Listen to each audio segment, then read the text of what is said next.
kita ke diskusi pertama Sapa Indonesia Malam, Saudara. Laporan Perserikatan Bangsa-Bangsa atau PBB menobatkan Jakarta sebagai kota terpadat di dunia. Catatannya mencapai 42 juta jiwa.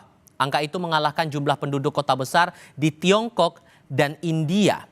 Laporan PBB berjudul World Urbanization Perspective 2025 menyebut Jakarta sebagai kota atau kawasan aglomerasi dengan populasi mencapai 42 juta jiwa. Namun, Pemprov Jakarta meluruskan jumlah itu merupakan gabungan dari penduduk area Bogor, Depok, Tangerang, Bekasi yang berkegiatan di Jakarta.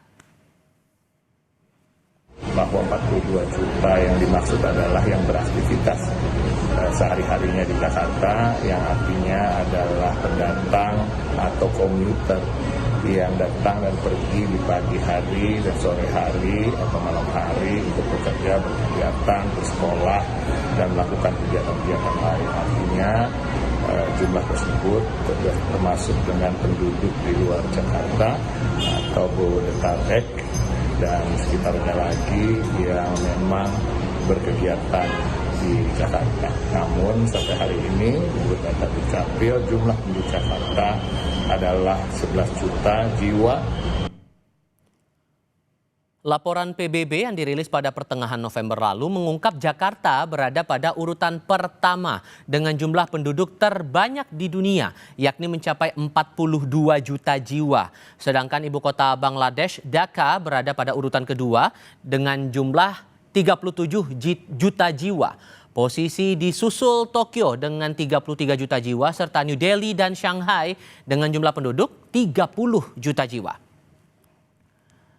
Kita coba bandingkan berdasarkan data Dukcapil Kemendagri, jumlah penduduk Jakarta sebanyak 11 juta jiwa. Jika jumlah penduduk di wilayah Jabodetabek digabungkan berdasarkan data Kemendagri dan Badan Pusat Statistik, jumlahnya mencapai sekitar 33 juta jiwa. Laporan terbaru PBB yang mengungkap jumlah populasi area Jakarta dan sekitarnya mencapai 42 juta jiwa membuat beban Jakarta semakin berat sebagai kota metropolitan. Lalu bagaimana Pemprov Jakarta menyikapi laporan ini dan memastikan Jakarta tetap nyaman sebagai tempat tinggal dan beraktivitas? Kami akan diskusikan ini bersama staf khusus Gubernur Jakarta, Chiko Hakim. Bang Chiko, selamat malam Bang dengan Tifal. Malam Tifal. Oke, terima kasih sudah bergabung bersama kami. Ini ada perbedaan antara data pemerintah dengan data PBB. Kalau menurut Pemprov Jakarta sendiri, indikator yang dikeluarkan PBB ini ada yang relate atau ada yang kayaknya nggak cocok nih dikeluarkan angka sampai 40-an juta jiwa dan disebut terpadat di dunia? Oke, yang pertama kami menduga cara UN atau United Nations atau Perserikatan Bangsa-Bangsa ini ketika menghitung jumlah penduduk dan menyebut kota Jakarta itu yang dimaksud adalah Greater Jakarta atau Jakarta sebagai metropolitan yang ada daerah-daerah penyangga yang dimasukkan ke dalam lokasi di mana jumlah penduduknya dihitung yang beraktivitas di situ. Karena kalau kita lihat, kalau kita bicara soal Tokyo Metropolitan Area itu juga mencakup berbagai kawasan penyangga di sekitaran Tokyo dan banyak sekali wali kota di sekitaran Tokyo tapi tetap disebut Tokyo Metropolitan Area. Begitu juga dengan Bangladesh maupun India ya. Nah, itu yang pertama. Yang kedua, kenyataannya memang sampai hari ini tentunya kita tahu jumlah penduduk Jakarta itu 11, sekian juta jiwa.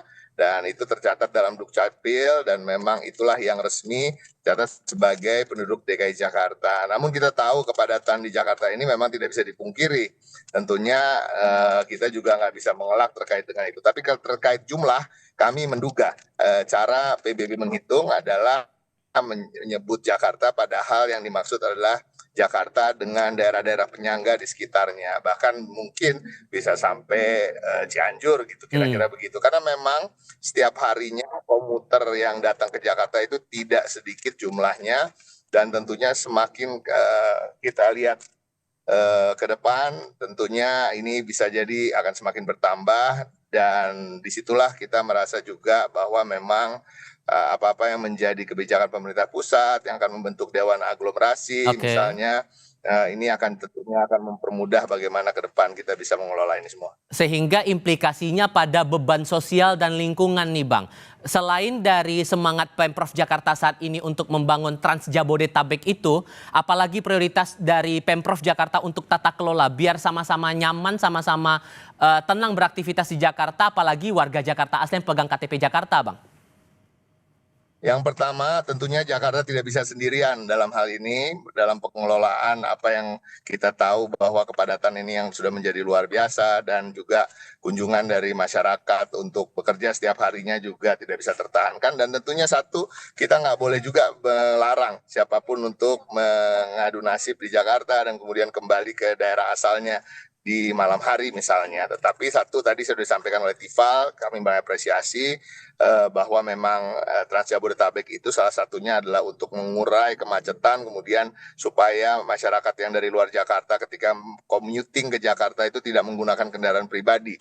Itu. Yang kedua tentunya ini tidak terlepas dari kerjasama kita dengan kawasan-kawasan dan daerah penyangga untuk kemudian juga meningkatkan hal-hal yang terkait dengan urusan transportasi publik, dan tentunya kita juga menawarkan kerjasama yang erat terkait itu. Yang ketiga, dan saya rasa ini yang terpenting, kita harus mengetahui bahwa Jakarta dan juga kota-kota lain ataupun provinsi lain di Indonesia bukanlah sebuah negara bagian, tetapi sebuah negara yang menjadi bagian dari Negara Kesatuan Republik Indonesia yang tentunya patuh dan tunduk terhadap regulasi-regulasi yang dibuat oleh pusat dan kebijakan-kebijakan oleh pusat. Dan harapan kami tentunya pemerintah pusat juga akan bersama-sama memikirkan ini bersama kita di luar, di mana tentunya Bapak Pramono Anung sebagai gubernur dan Bapak Wakil Gubernur Rano Karno selama ini juga terus menjalin komunikasi yang erat dan intens dengan kawasan penyangga sehingga bisa sama-sama mencari solusi yang terbaik untuk kemudian tetap memberikan kenyamanan bagi siapapun yang datang dan bekerja ke Jakarta, tapi juga kenyamanan bagi warga Jakarta yang memang menetap dan secara resmi dicatat sebagai penduduk Jakarta. Oke, ada data yang menyebut juga 2050 potensi Jakarta akan bertambah penduduknya 10 juta Bang. Plan jangka panjangnya nanti untuk memastikan untuk areanya, area tempat tinggal, kemudian kesempatan bekerja dan lain-lain, biar kepadatan ini nggak membawa efek negatif yang kemana-mana begitu. Apakah sudah kebayang tuh arahnya bakal kemana? Ya, terkait dengan tempat tinggal, tadi Tifal senang sekali ditanya begitu karena memang kita juga bersama-sama dengan pemerintah pusat dan akan menyukseskan program pemerintah pusat yang akan membangun sekian juta perumahan, dan Jakarta tentunya kebagian paling banyak dibandingkan provinsi-provinsi lain kalau rumah itu atau kediaman itu sebagai rumah tapak, tapi juga tentunya akan menjadi bangunan-bangunan yang bentuknya vertikal, dan kita juga membangun di bangunan-bangunan perumahan itu tentunya akan menjadi transit oriented development, di mana itu juga menjadi hub dan semua moda transportasi terhubung di setiap pembangunan-pembangunan yang kedepannya terkait dengan perumahan atau pemukiman yang bentuknya kita tahu akan menjulang ke atas atau vertikal seperti rumah susun. Oke, Bang Ceko Hakim, terima kasih banyak sudah berbagi informasi bersama kami hari ini. Hati-hati di jalan ya Bang, selamat malam Bang, terima kasih. Mohon maaf ya, ini lagi di jalan. Terima kasih Bang, kami hargai Anda sudah mau bergabung bersama kami.